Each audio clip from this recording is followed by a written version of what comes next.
Boom. I am here with Robbie Cornelius, and he is the wizard, you guys. Let me tell you what that means to me. That means everything that I don't understand. So we're going to unpack this today. Robbie, it was so important for me to actually come and talk to you because you being my coach, he's my business coach, folks, and powerful. I went from no book at all that I've been trying to get out for 10 years to all of a sudden 5 books between the month of June and November. Wow. So that's wizardry, right? All in itself. Amazing. So Robbie, I wanted to talk to you because over and over again, whenever we get into our coaching sessions, right, like I know you were there to talk to me and help me in my business. Yeah.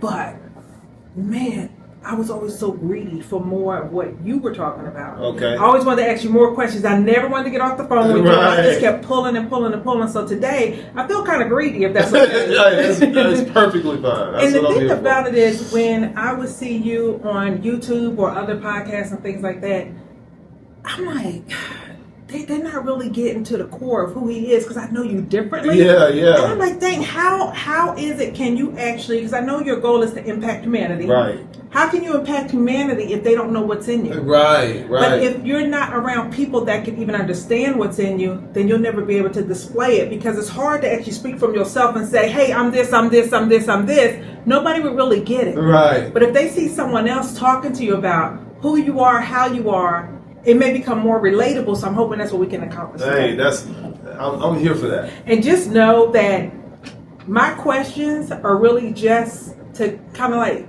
reveal some more of you. Yeah. But they're not as important as your answers. Gotcha. So and I know how you function, I know how spirit function. If you feel the unction to continue on and open it up and go in a different artery let's do it. Yeah, just keep going. Just keep going. I'm good with it, right?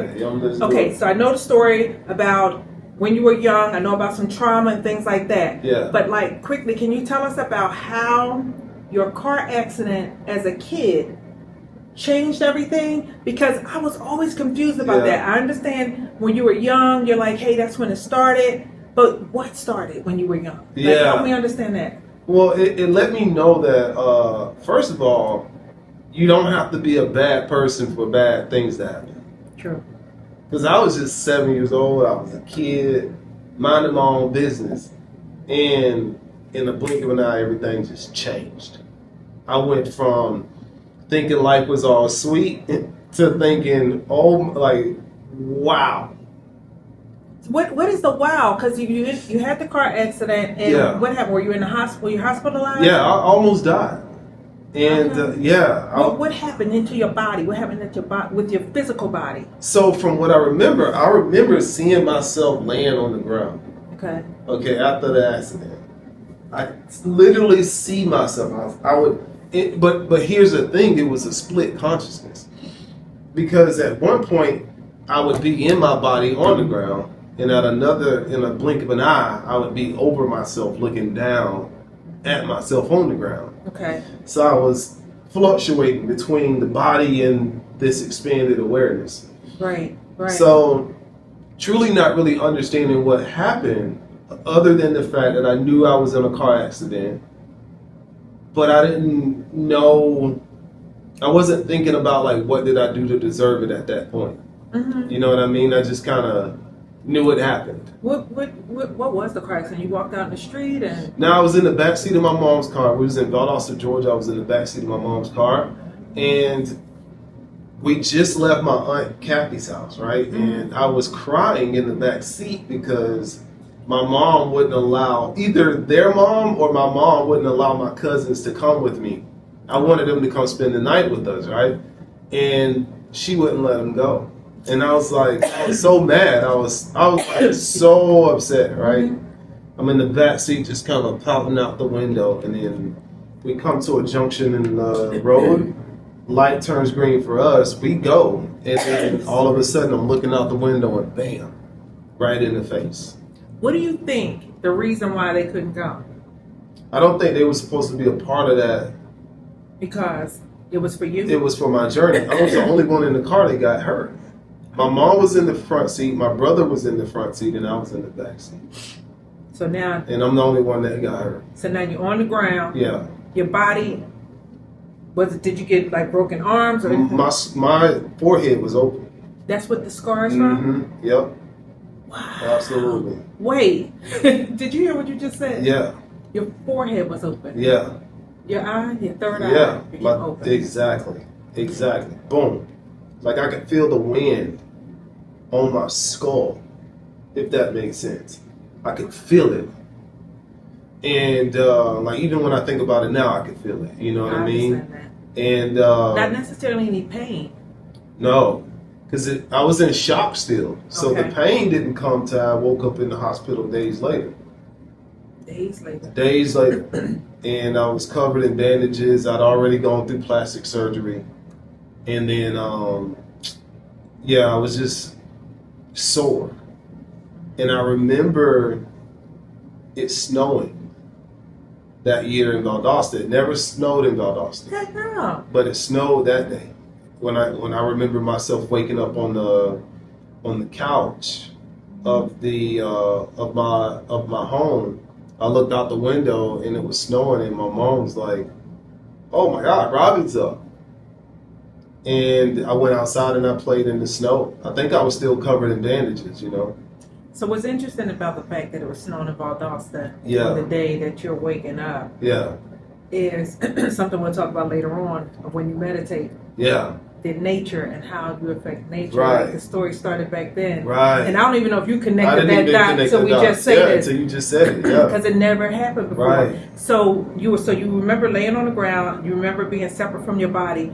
Do you remember any awareness that all of a sudden a knowing of things happened? Of course, Yeah. while you were asleep. So you wake up now. You're outside playing in the snow.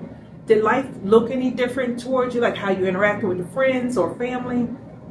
I don't remember. Okay. All I know is that I went blank again after that. Next thing you know, I was being returned to school.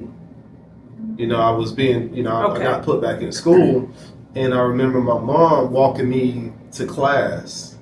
And I'm feeling kind of self-conscious about the way I look. Because I'm scarred up, you know what I mean? And she walked me to the door, and I turned back and looked at her, and I just started crying because I didn't want her to leave me. And I look at all the other kids, and they were just kind of like nestled in their environment, like they belonged in their environment, but I felt like I didn't belong. Mm-hmm. I felt like an outsider. Is it because of the scar, or because all of a sudden now this aura that's on you? I think the accident caused me to become self-aware. You woke up earlier. Yeah, I woke up. So now I'm like a grown man in a little boy body, and I'm just like looking at these kids like, I don't want to do that. I don't even want to play with y'all. I don't even want to play over there. Blocks, marbles. Right. What is Exactly. it? So Robbie, from this year, 7 years old, 8 years old, school becomes different, life becomes different. You're not as engaged. And No. You become now this outsider. Yeah, I didn't even like school anymore. I dropped out and mentally I dropped out in kindergarten, or in the first, second grade. Okay. Because I just knew that wasn't important. I'm like, we could die right now, and these grades won't matter.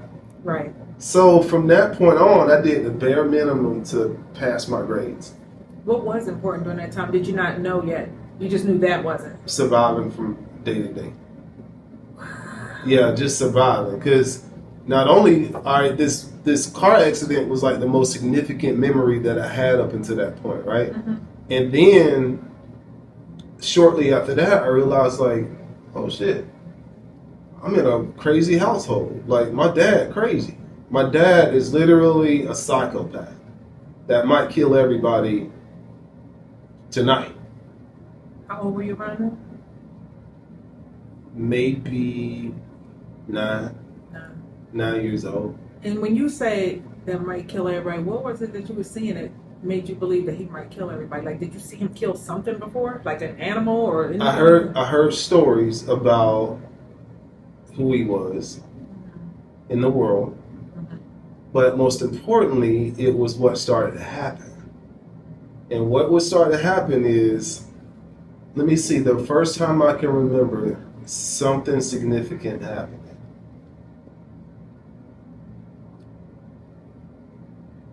we lived behind a Wendy's, which is weird. I'll tell you about that connection off camera. I just thought about something. Okay, so we lived behind a Wendy's, and in this duplex, this yellow duplex. Oh my God!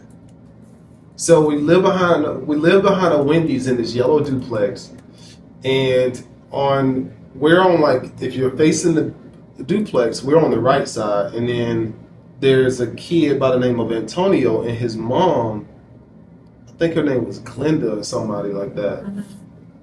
But she was single, and then my mom was single with us. Mm-hmm. So then Antonio came to stay the night with us one night.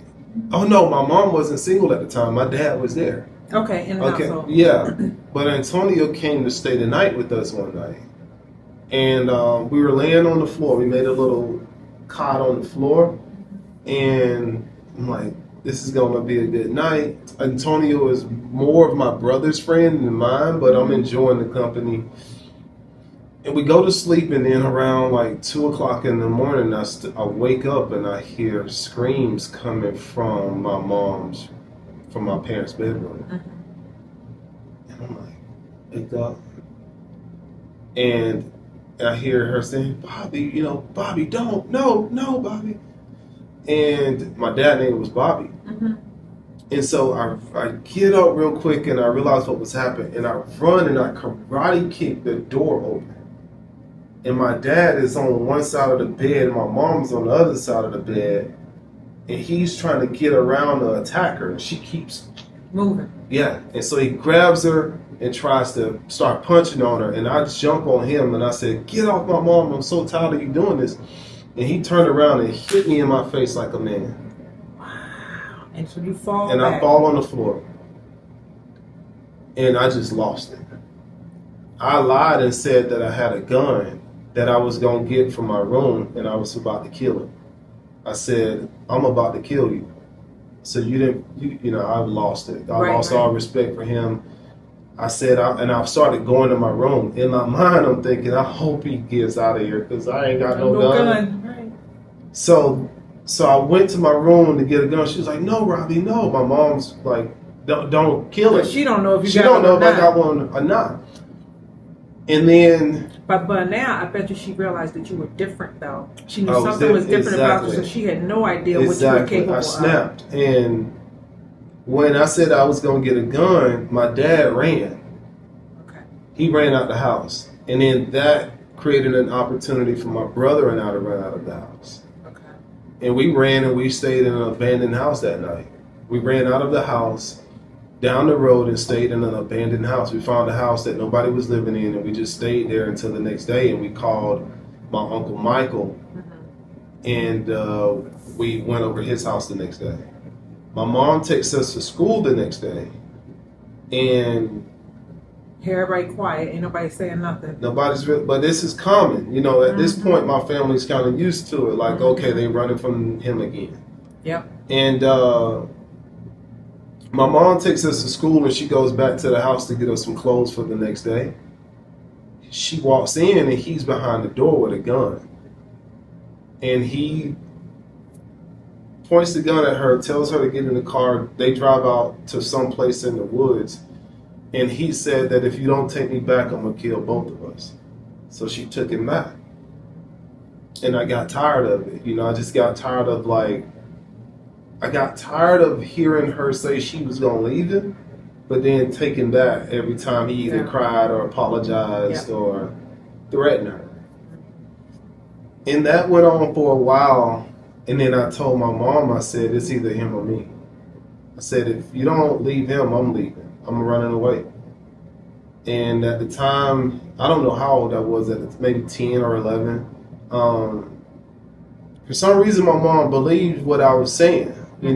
She believed me when I said I had a gun. She believed me when I said I was going to run away. And so me saying that it was him or me, I think gave her the strength to leave him for good. And she ended up leaving him for good. Good for her, because that doesn't always happen.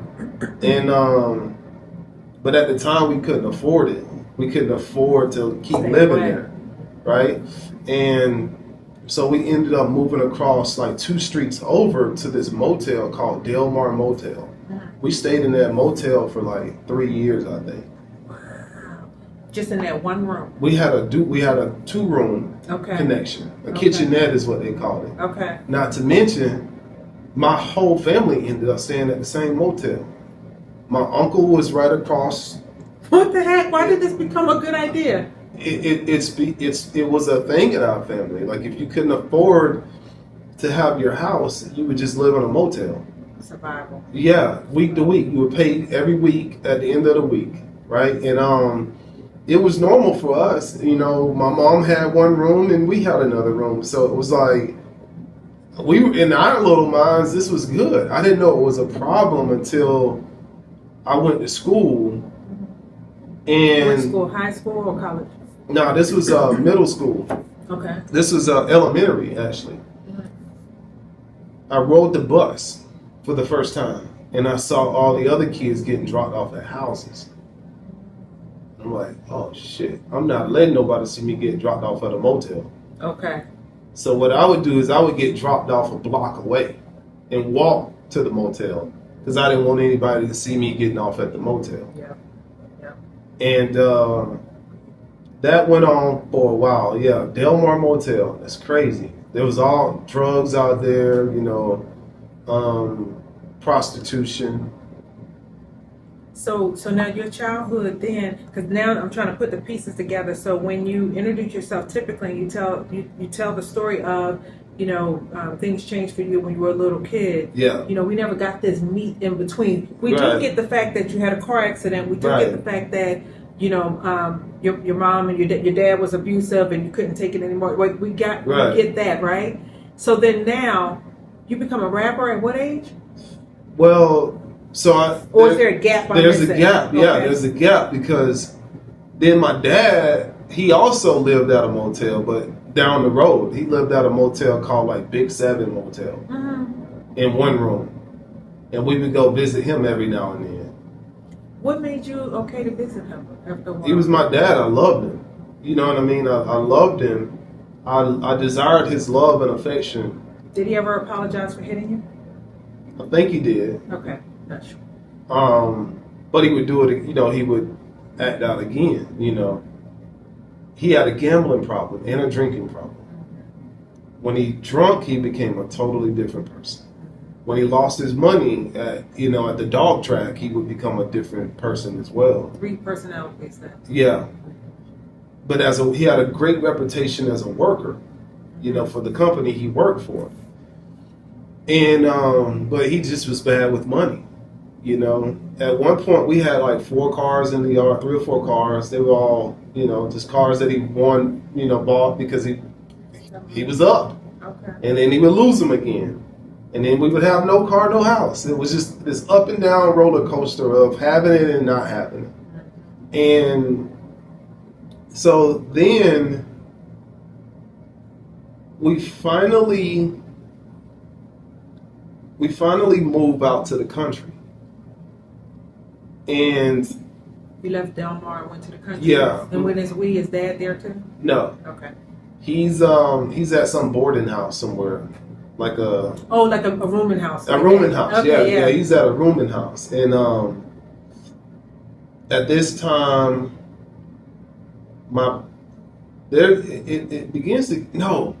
we didn't move. Oh yeah, we moved to the country. We moved to Clydeville, Georgia.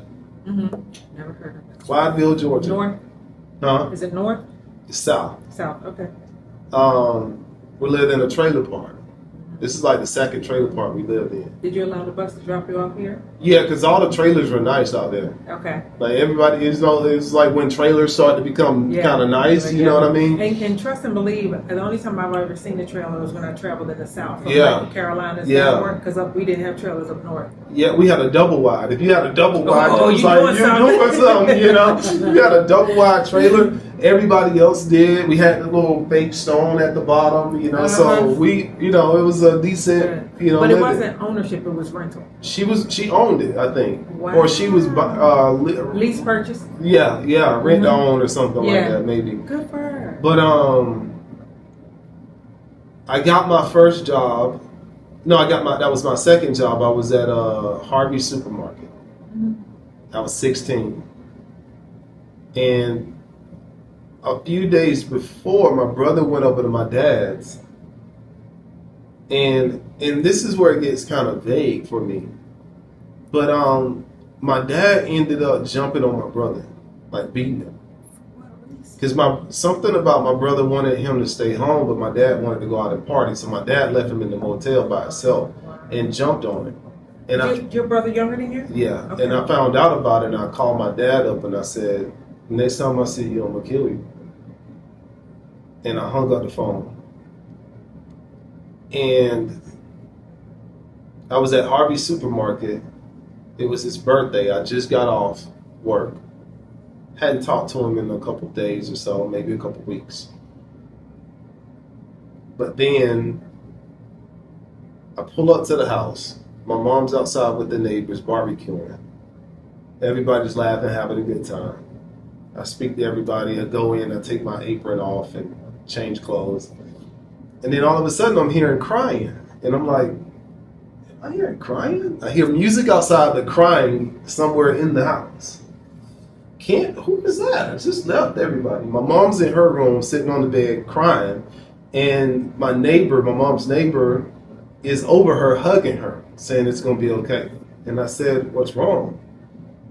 And she said, they just found your dad dead. And so I'm like, what? Please tell me the thoughts that were going through your head, the initial reaction to that. Yeah, I was happy sad. I know what you mean. Happy sad, but in disbelief. Right. And relieved, but sad at the same time. I felt like I was hallucinating. Okay. So I went to my room and I just laid down and I went to sleep. And I woke up the next day. And when I woke up and I heard unfamiliar voices in my house, that's when I knew it was real. Because I heard the voice of his brothers or his sisters and, just people that never really visited us. Mm-hmm. And I said, well, at least I don't have to live in fear of him anymore. That's right. Because I feared him. Yep. I wanted him to fear me, too. And he did. Yeah. So I feared him. And I just wanted him to stay away from us. He ended up dying from a heart attack on his birthday. Birthday. So that cookout was his birthday? I was unrelated. My mom and my dad didn't live together. That was just a normal night, Do you think you willed that into existence? I think so. Yeah. I think the universe, that's when I started putting stuff together. I'm like, So you guys, this is the beginning of the wizardry that he didn't even realize that he had in his possession. He didn't know his gifts at the time. Yeah. But we're going back to how it started and how he's now wizard. Yeah, I didn't know. I didn't want him around us. He was a very dangerous man. Very dangerous. And I was afraid of what I would do when I saw him again. I know you were, because I know you meant it. Yeah, I meant it. Mm-hmm. Yep. And when I realized I no longer feared confronting him, I was afraid of nobody. So that's how I became, they used to call me Scar. Yeah. That's how I became Scar, because I stood up to my father. I was not afraid of him. That's right. And he was the most dangerous person I knew. Yep. Also, didn't mention, my uncle got killed right across the street from us when we was growing up. So I saw his dead body laying in the car. But I saw all that at a very young age. But you couldn't emote at the time. I couldn't even process it. It was normal. Drive-bys were normal. So you know what? Okay, so here's what I'm thinking, and you tell me what you think about this. That stuff was normal, yes, but the pain is not the same for someone that's in awareness. Yeah, right. So people would think that you're emotionless, but not. No. You're more aware of what this really is. Yeah. It's kind of like knowing that you're a spirit and you're watching all these things happen. Yeah.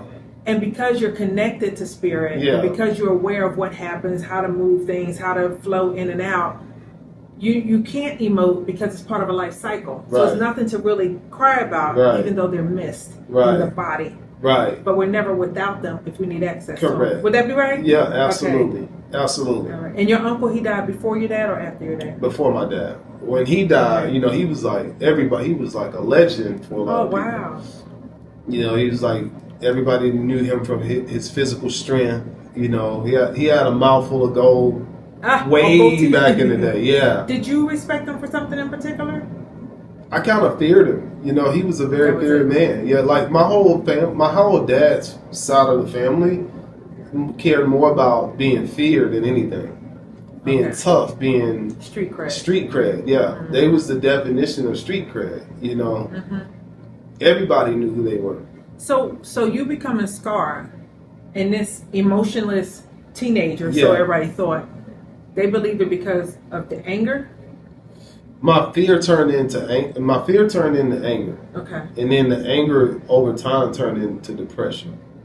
I never thought about that. Anger turns into depression. I can see that. Yeah, Can you kind of explain how that happened for you? yeah. I was, Or how it happens for people, period, from anger to depression. So, like, I was very fearful. I had a fearful central nervous system. Now that I look back, because I was always on edge. Like, is this the night my dad gonna freak out? Right. You know.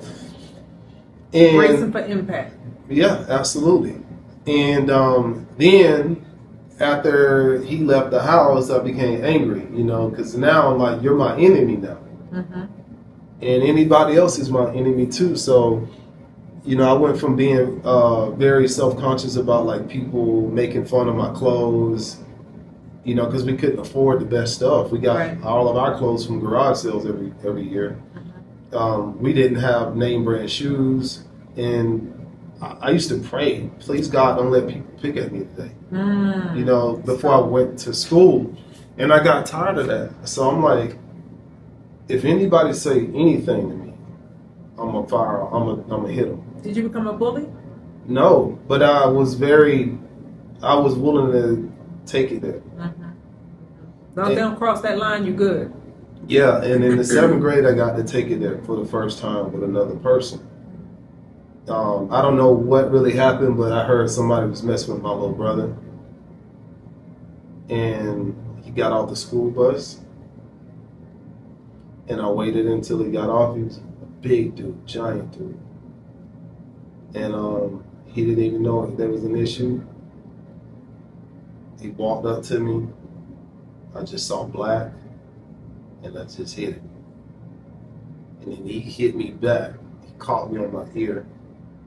And then people got in between us, and then went to the principal's office, got a paddle.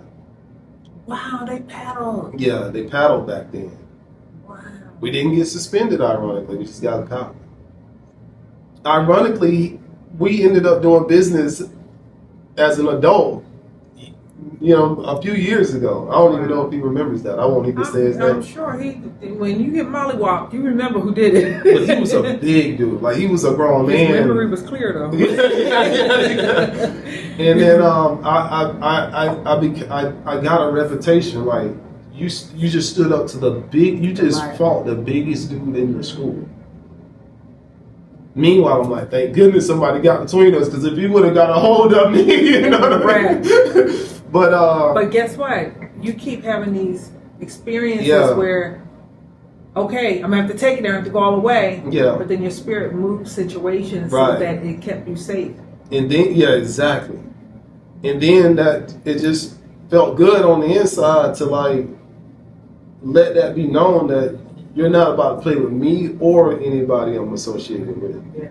So then everybody would, because we went to a different school every year, because we were always getting kicked out of our house because we couldn't afford the rent.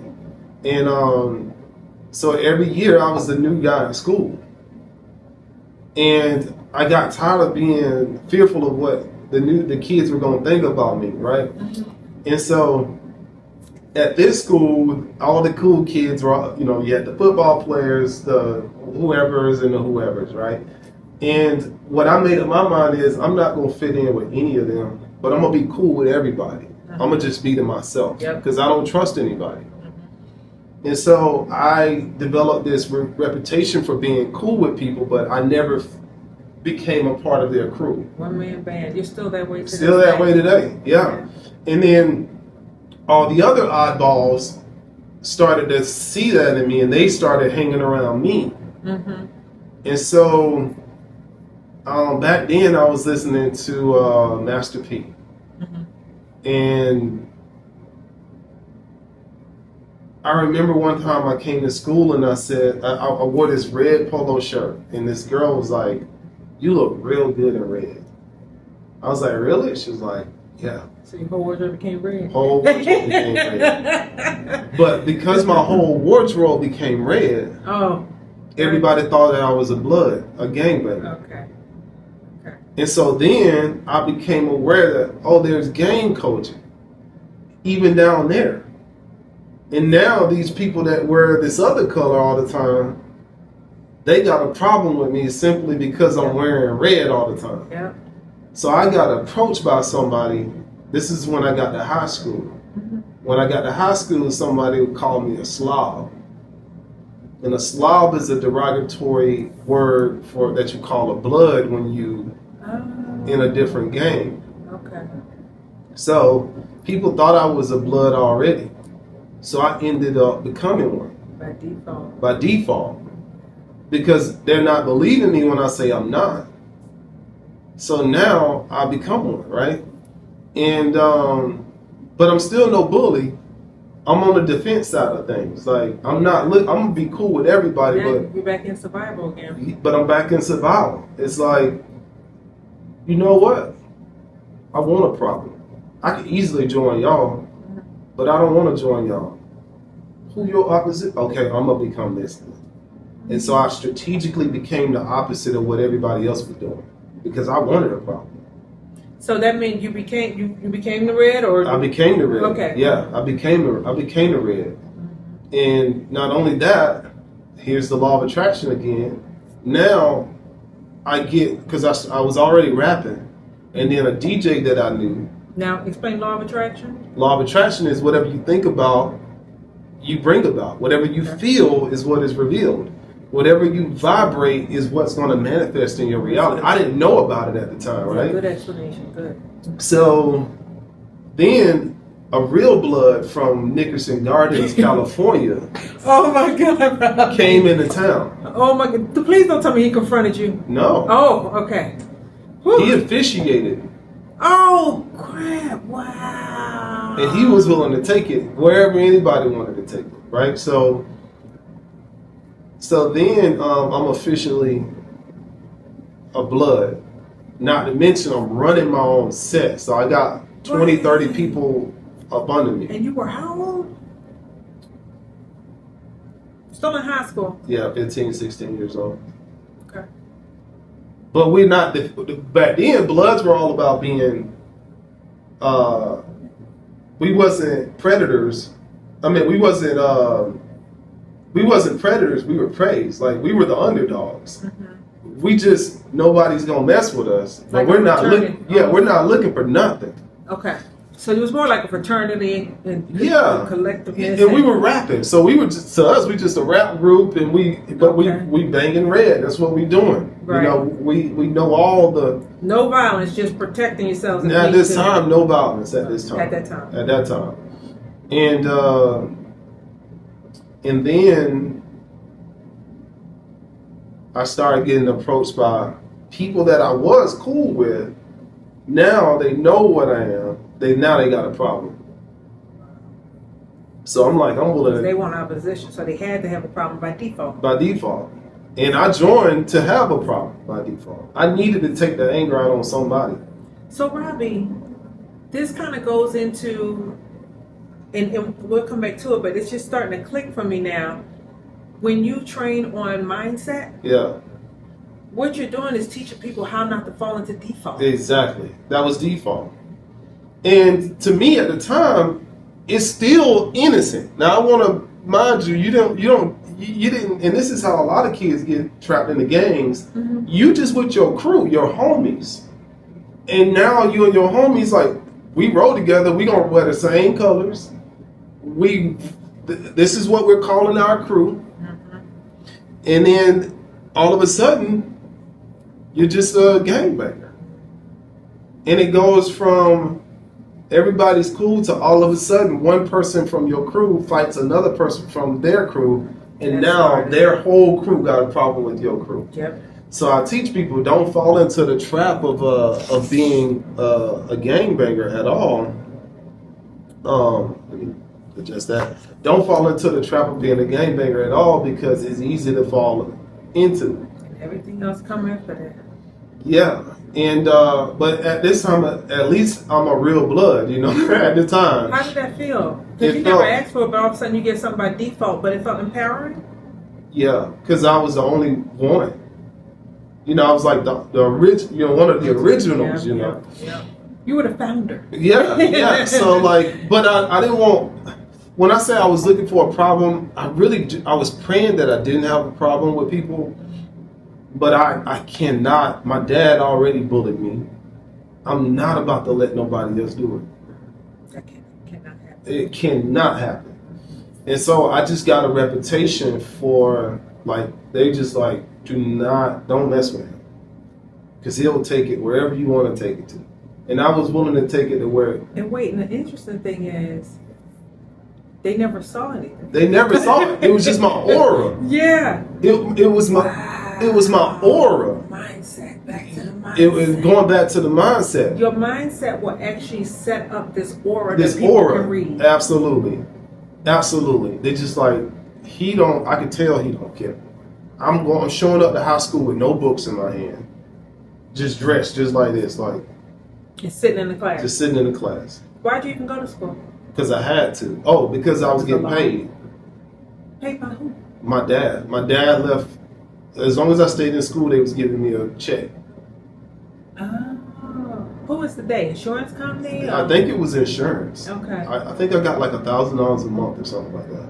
You were balling. Yeah, as a kid. Yeah, I had a little Volvo with some nice shiny wheels on it. Wow. Did your brother have a monthly as well? He got a little bit less, I think, but hopefully he did.